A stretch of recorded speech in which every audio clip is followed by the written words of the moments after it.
की तपस्या की यानी तप किया। जब भगवान विष्णु प्रसन्न हुए तो भगवान विष्णु ने मनु और शत्रुपा से कहा कि तुम कोई वरदान मांग लो।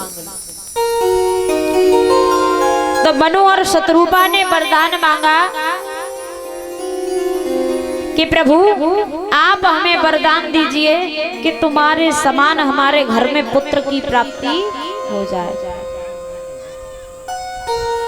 तो भगवान ने वरदान दिया कि हमारे समान ही क्यों, हम ही तुम्हारे घर में लला बन के आ जाएंगे। कि जागी रही भावना जैसी प्रभु मूरत देखी थे ना तैसी, हम ही तुम्हारे घर में पुत्र बन के आ जाएंगे, हमारे जैसा ही। तो वही श्वास मनु और शत्रुपा कश्यप मुनि और माता अदिति के नाम से विख्यात हुए कि कश्यप मुनि अदित पितु माता दशरथ कौशल्या विख्याता, एक कल्प यह विधि अवतारा जगत पवित्र कियो संसारा। कश्यप मुनि और माता अदिति त्रेता में दशरथ और कौशल्या के नाम से विख्यात हुए। तो दूसरा कारण तो ये था। अब तीसरा कारण सुनो परीक्षित महाराज जी। और तीसरा कारण क्या था? जब देवर्षि नारद को अहंकार हो गया, और अहंकार कब हुआ? एक बार नारद मुनि के सामने कामदेव महाराज आ गए, और जब कामदेव महाराज आ गए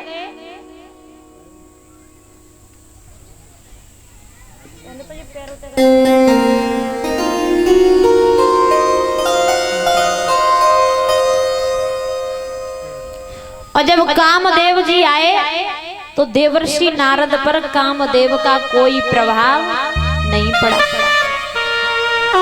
अब देवर्षि नारद के मन में अहंकार आ गया। और अहंकार कैसा? अहंकार आया कि आज तक इस संसार में कोई भी ऐसा प्राणी नहीं हुआ जो कामदेव पर विजय प्राप्त कर पाता। यहाँ तक तीनों लोकों के नाथ कौन है? भोले बाबा। भोले बाबा कामदेव पर विजय प्राप्त नहीं कर पाए, और मैंने कामदेव पर विजय प्राप्त कर दिया। तो देवर्षि नारद अब जहां भी जाएं वहीं जाकर के कामदेव वाली बात कहने लगे। तो परीक्षित महाराज जी देवर्षि नारद पहुंचे महादेव जी के पास में, और महादेव जी से कहा कि महादेव जी जो काम तुमने ना कर पाओ वो काम हमने करके दिखा दो। मैंने कामदेव पर विजय प्राप्त कर लिया।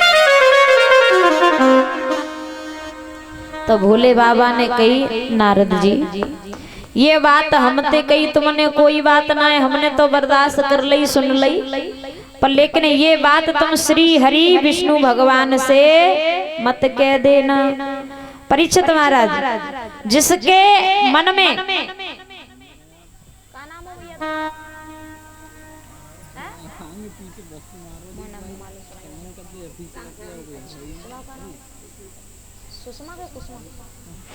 कुसुमा देवी 101 रुपए से सम्मानित करती हैं, और 1 मैया 51 रुपए का गुप्तदान कर रही हैं। जोरदार तालियां।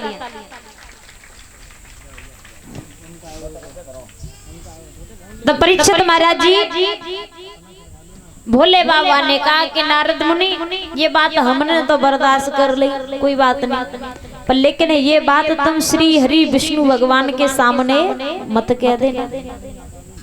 अब नारद जी का मानने वाले थे। परीक्षित महाराज जिसके अंदर अहंकार आ जाए वो सुनता किसी की नहीं, केवल मैं करता रहता है। अब वही बात नारद जी के वही हृदय में आ गई, मैं वाली। नारद जी नहीं माने। तो देवर्षि नारद बीड़ा को बजाते हुए क्षीर सागर की ओर चले कि एक बार कर तल लह बीना गावत हरि गुण गान प्रवीणा। एक बार बीड़ा को बजाते हुए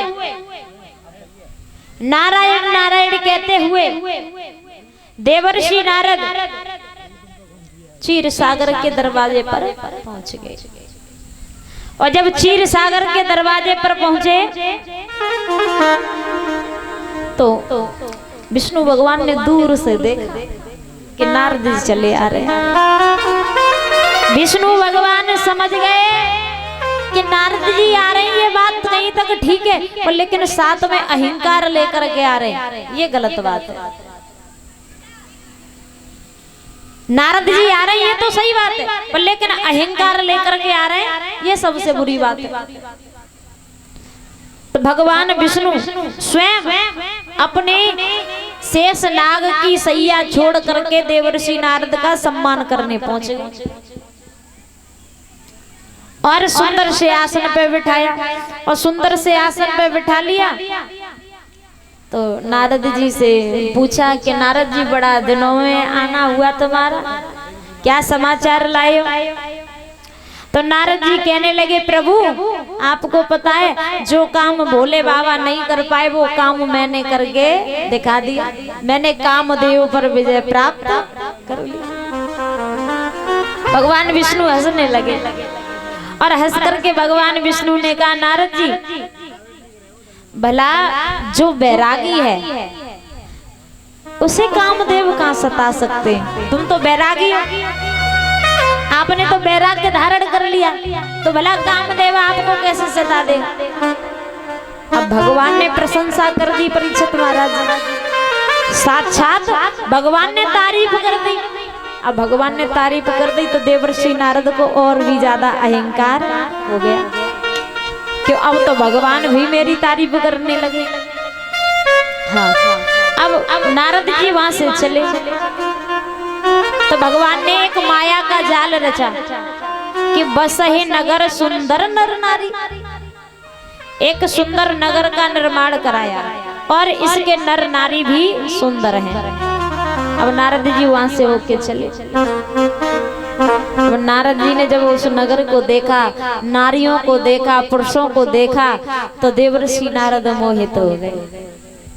अब नारद जी ने विचार किया परीक्षित महाराज कि मैं यहाँ से होकर के जा रहा हूँ, क्यों ना परीक्षित महाराज जी क्यों ना राजा से मिलता चला, क्यों ना राजा से मिलता चलो। परीक्षित महाराज देवर्षि नारद पहुंच गए राजा शील निधि के पास में, जिसकी कन्या थी विश्व मोहिनी, जिसकी कन्या थी विश्व मोहिनी। राजा ने विश्व मोहिनी को बुलाया और नारद जी से कहा कि मेरी बेटी विश्व मोहिनी की हस्तरेखा देख के बताओ कि मेरी बेटी को वर कैसा मिलेगा। अब नारद जी ने जब हाथ पकड़ा विश्व मोहिनी का, परीक्षित महाराज जब नारद जी ने विश्व मोहिनी का हाथ पकड़ा और मोड़ो देख के भविष्य बताने लगी। विश्व मोहिनी इतनी सुंदर है कि चेहरा से नारद जी की नजर ना हट रही। तो महाराज देवर्षि नारद चेहरा देख के भविष्य बताने लगे विश्व मोहिनी का, कहने लगे तुम्हारी बेटी बड़ी सुंदर है, जिसको जो वर मिलेगा बड़ा सुंदर होगा, उसे संसार में कोई भी हराने वाला नहीं होगा। तो परीक्षित महाराज जब नारद जी वहां से चले तो नारद जी के मन में विश्व मोहिनी को देख करके काम वासना जागृत, विश्व मोहिनी को देख के। अब नारद जी चले वहां से और कहाँ पहुंचे विष्णु भगवान के पास में। अब भगवान विष्णु से कहा प्रभु जितना तुम मुझे चाहते हो उतना कोई नहीं चाहता, आज मैं तुमसे कुछ मांगना चाहता हूँ, मांग लूं। प्रभु राम का अवतार देखो तीसरी बार कैसे हुआ, तीन कारणों